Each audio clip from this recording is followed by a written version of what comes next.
Hello and welcome to the latest online video blog at jimmurphymp.com. And as you're probably aware, the House of Commons is in recess for a week. There's a school holiday here in East Renfrewshire, as parents will know, and combination of school holiday and in-service day. So it's a good coincidence that Parliament's in recess. I get to spend a wee bit of time with the family, but it's also the time of the year when I get a chance to be out and about a lot more, meeting local folk. And over the next week I'll be doing supermarket surgeries locally. I'll be doing some street meetings and roving surgeries, just knocking on people's doors. So watch out for that over the next week, as I just continue to get in touch with folk and listen to local problems. I've also got two big speeches coming up this week. They might be on television, might be in papers, but I'll make sure they're on the website. Firstly, on immigration, I'm just saying that we need a firm and fair immigration system, and that immigrants have a responsibility, and those who come to our country, not just to abide by the rules, not just to obey the law, but also to learn our language, because that will help them find work, and it's just good for them and good for our country as well. The second big speech is a business leaders speech, CBI conference, where I'll be talking about what more needs to be done to get Scotland out of this recession that we've just come out of over the last month or so, but to make sure that we come out of it and stay out of it, and make sure the Scottish industry and the Scottish economy can recover properly over the rest of this year.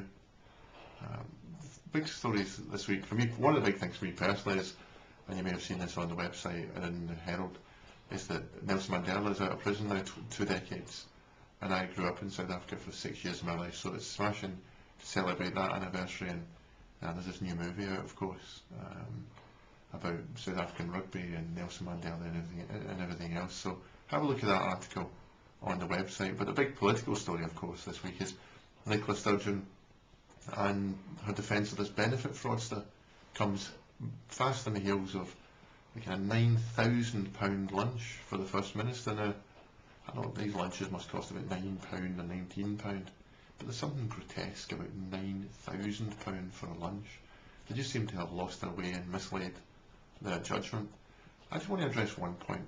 And obviously, what Ian Gray's been saying is right about this, that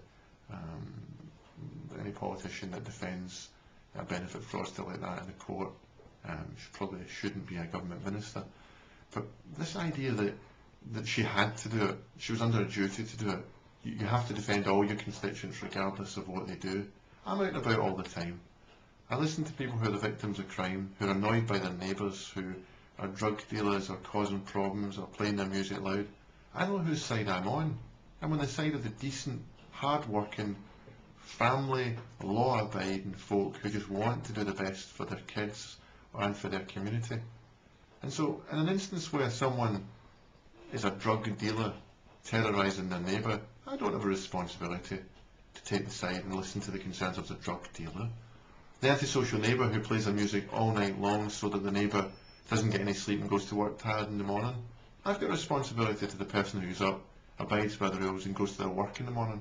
I don't have a responsibility to take the side of the antisocial neighbour who couldn't care less about the law-abiding majority. And when it comes to these sorts of issues, no member of Parliament or member of the Scottish Parliament has a responsibility to defend a convicted benefit fraudster who lives in a house bigger than any of us could ever imagine living in, and who's corrupted our system and looks for the defence of the Deputy First Minister.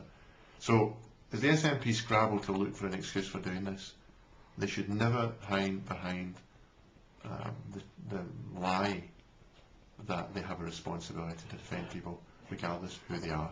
MPs and MSPs should do their best for their community and their best for all of the constituents that they can, but you've also got to exercise some judgment, and you have no responsibility to defend benefit fraudsters, and I would never have done it, and that's why it was a massive error of judgment, and why Nicola Sturgeon, as Ian Gray has said, should probably be considering her position as Deputy First Minister.